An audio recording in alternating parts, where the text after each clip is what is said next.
হ্যাঁ, হ্যালো। সাইমা পুতুল, কেমন আছিস মা তুই? জামাই কেমন আছে? ভালো আছে সবাই? খাওয়া দাওয়া করছিস তুই? হ্যাঁ মা, খাওয়া দাওয়া করছি। এখন বাড়িতে সবাই ভালো আছে। তোমার জামাইও সুস্থ আছে, আলহামদুলিল্লাহ। আমরা সবাই ভালো আছি। মা, তুমি কেমন আছো? দিল্লিতে ভালো আছো তো? খাচ্ছ তো? আমার শরীরটা শুকিয়ে তেজপাতা হয়ে গেছে। আগের মতো ওই রকম টাকা দেখি না তো। আগের মতো ওরকম খাওয়া দাওয়া পাই না তো। শরীরটা শুকিয়ে তেজপাতার মতো হয়ে গেছে, পাতলা। কেন মা, কেন? তুমি ইন্ডিয়ার জন্য কত কি করলা। জীবনের রিস্ক নিয়ে পাওয়ার তুমি অন্য জায়গায় খাটাইয়া তারপর তাদেরকে হাজার হাজার মন ইলিশ মাছ দিলা, অর্থ দিলা, আরো কত কি দিলা। তার পরিণতি এই। কি করব বল? এখন পরিস্থিতির শিকার হলে যা হয় আর কি। কিছু করার থাকে না। এখন তারা সুযোগ পাইছে। এতদিন আমাদেরকে কাজে লাগাইছে। স্বার্থ শেষ। এখন আর নাই কিছু। এত করে বলছিলাম মা, তুমি ইন্ডিয়াকে সঙ্গ দিও না। তোমার ইন্ডিয়াকে সঙ্গ দেওয়াটা দেশের জনগণ ভালো চোখে দেখে না। তুমি পেল্টিয়ে পেল্টিয়ে সঙ্গ দিতা। এখন বোঝো ঠেলা তুমি। ভুল তো আমারই ছিল। ইন্ডিয়াকে সাপোর্ট করা ভুল আমারই ছিল। ইন্ডিয়াকে ইলিশ মাছ দিয়ে হেল্প করা। দেশের মানুষকে না খাইয়া, নিজে না খাইয়া ইন্ডিয়াকে দিতাম যে খাও, খাও বন্ধু, পেট ভরে খাও। হ্যাঁ, এখন পেট ভরে খাওয়ার পরিণতিটা দেখছো না? স্বার্থ শেষ। ছুঁড়ে ফেলে দিতে 1 সেকেন্ডও লাগে নাই। এখন শুধু মোদির ক্ষমতা হারার পালা। তারপর তোমাকে ওই দিল্লিতে 1 সেকেন্ডও রাখবে না ওই পাবলিকেরা। কি করব, মাথায় চিন্তায় বাঁচি না। মোদিও আমার মতো এখানে জোরজাবস্তি করে সরকারগিরি করতেছে। ক্ষমতা নিয়ে বসে আছে। কোনো না কোনো একদিন আমার চাইতে দুর্দশা মোদির হবে। তখন আমি কই যাব রে মা? অপশন থাকলে তো আমার এখানেই আনতাম। ওয়াজেদের ওখানেও যাইতে পারতা।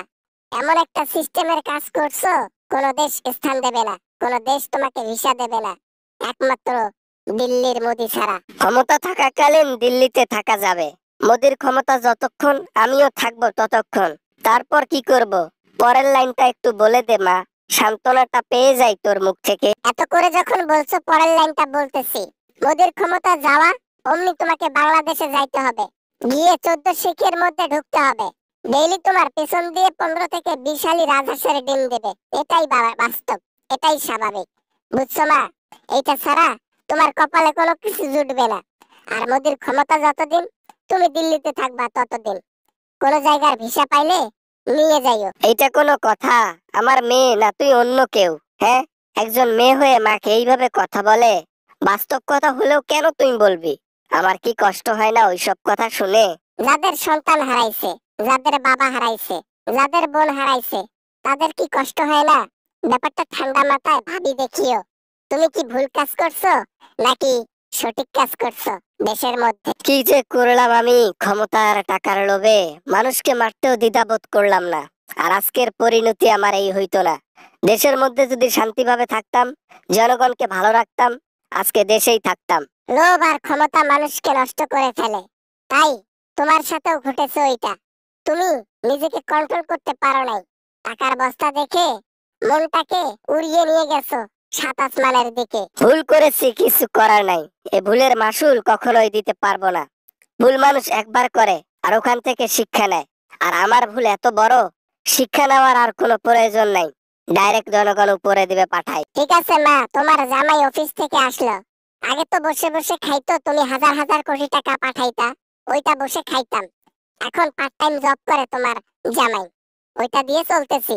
ভালো থাইকো মা, ভালো থাইকো। আই হোপ ভিডিওটা ভালো লেগেছে অ্যান্ড অনেক এনজয় করেছেন। যদি ভিডিওটা ভালো লাগে অফকোর্স একটা লাইক করবেন। আর কিছু বলতে চাইলে কমেন্ট করতে পারেন। দেখা হবে আমেজিং ভিডিও নিয়ে আপনাদের সাথে আবারও। সবাই ভালো থাকবেন, সবাই সুস্থ থাকবেন। খোদা হাফেজ।